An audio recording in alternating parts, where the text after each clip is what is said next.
blistering heat of the Nevada desert, nestled between towering mountains and an endless stretch of dust and sand. The old surveillance facility stood like a forgotten relic. The building itself was nothing impressive, a squat steel structure with peeling paint and a few rusting satellite dishes, tucked away a few miles from the nearest town. It wasn't a place most people noticed or even cared about. But for the handful of military personnel stationed there, it was home, and the last place you would expect trouble. Sergeant Daniel Hawk Griffin was one of the men who called it home. At 35, Hawk had seen more than his fair share of the world's ugliness. As a former Army Ranger, he'd served in places where the air smelled of gunpowder and blood. But after a decade in the field, he'd traded his boots for a desk, a decision that had surprised many of his old comrades. Hawk didn't mind. He didn't want the chaos anymore. He didn't need the adrenaline. Life here, managing signals and surveillance systems in the desert, was quieter. It was peaceful. At least, it was until the bikers showed up. It was a quiet Thursday afternoon when the first rumble of motorcycle engines cut through the dry desert air. Hawk was at his desk in the facility's control room, monitoring a series of encrypted communications from military satellites, when the sound reached his ears. He didn't pay it much attention at first. The base had its share of outsiders, mostly travelers or the occasional trucker looking for a shortcut across the vast open desert. But this noise wasn't the usual faint hum of distant traffic. No, this was different. It was the unmistakable growl of a large group of motorcycles, the kind that made the ground tremble and sent vibrations through the thick walls of the facility. Hawk glanced at the digital clock on his console, 3:16 p.m. His brow furrowed as he reached for the comms headset, listening carefully. It wasn't just one or two bikes. The sound was steadily growing louder, like a storm rolling in from the horizon. Hawk's instincts kicked in. He tapped his earpiece. "Control, this is Hawk. Got a convoy coming up the access road? Looks like bikers. Can you check the perimeter?" The response came back slightly delayed. "Copy that, Hawk. We've got eyes on them now. Red Sands, MC. No registration on file. Stand by." Hawk's jaw tightened. Red Sands Motorcycle Club. He'd heard the name before, a notorious gang known for dealing in everything from illicit weapons to human trafficking. They'd been a thorn in the side of law enforcement for years, but so far they'd managed to stay off the radar of the military. "Control, keep me posted."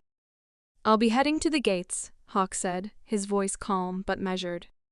He didn't wait for a reply. Pushing his chair back, he stood up and moved toward the back of the control room. His boots echoed in the narrow hallway as he headed for the entrance. The moment Hawk stepped outside, the heat of the desert hit him like a wall. The air shimmered, thick with the dry burn of sun and dust.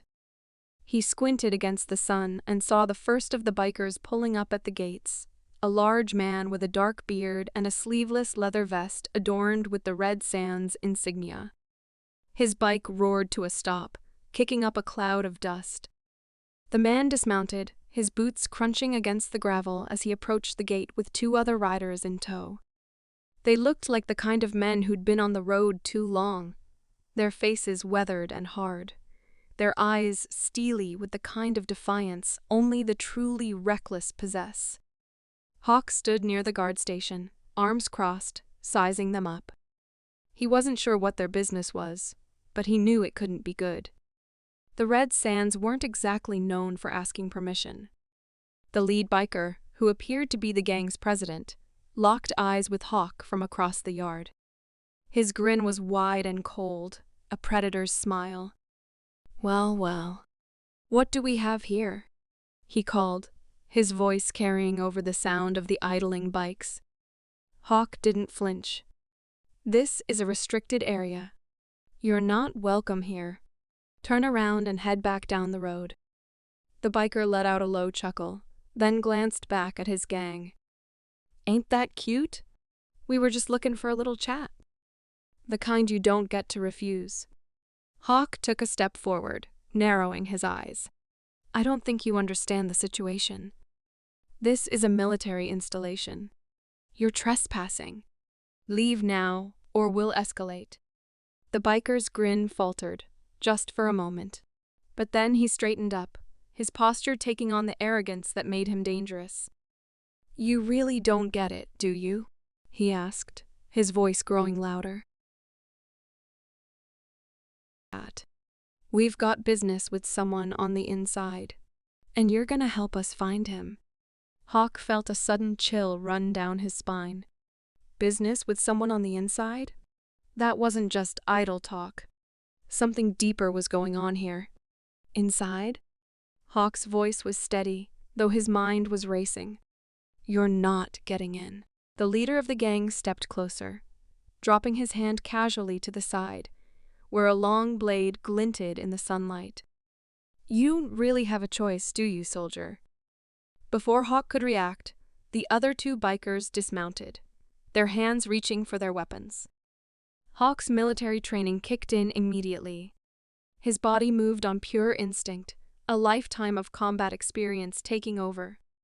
He grabbed the nearest biker by the wrist, twisting it sharply and slamming him into the steel gate. The man gasped as the wind was knocked out of him, dropping his weapon in shock. Call for backup, Hawk shouted over his shoulder to the guards, but the leader was already advancing, a smirk playing at the edge of his lips. You think you can take all of us, soldier? He taunted, drawing a handgun from his belt. The first shot rang out, shattering the silence. Hawk dove to the side, rolling behind a stack of crates just as the second bullet pierced the air where his head had been moments before. The fight was on. The next few minutes passed in a blur of chaos. Hawk moved with the speed and precision of a soldier who'd spent years fighting on foreign soil. He ducked low, using the terrain to his advantage as he closed the distance between himself and the gang. One of the bikers tried to make a move toward him, but Hawk was already there, sweeping his legs out from under him with a swift kick. The leader of the gang was the biggest threat, his hand steady as he aimed the gun at Hawk's position. But Hawk wasn't about to let that happen. As the biker raised the gun, Hawk lunged, tackling him to the ground and disarming him in a split-second move. The gun clattered to the dirt as Hawk pinned the man down, his knee pressing into the leader's chest. Who are you working for? Hawk demanded, his breath coming in sharp gasps. He didn't care about the answers anymore. This was about survival. He needed to end this fast. The biker's grin was gone, replaced by a look of pure rage. You'll never find out, he spat, but Hawk wasn't listening. His fist came down in a quick, brutal motion, knocking the wind from the man's lungs. Just as he was about to cuff him, the distant sound of sirens broke through the tension. Backup was on the way, but Hawk knew he couldn't wait. The Red Sands gang had planned something here.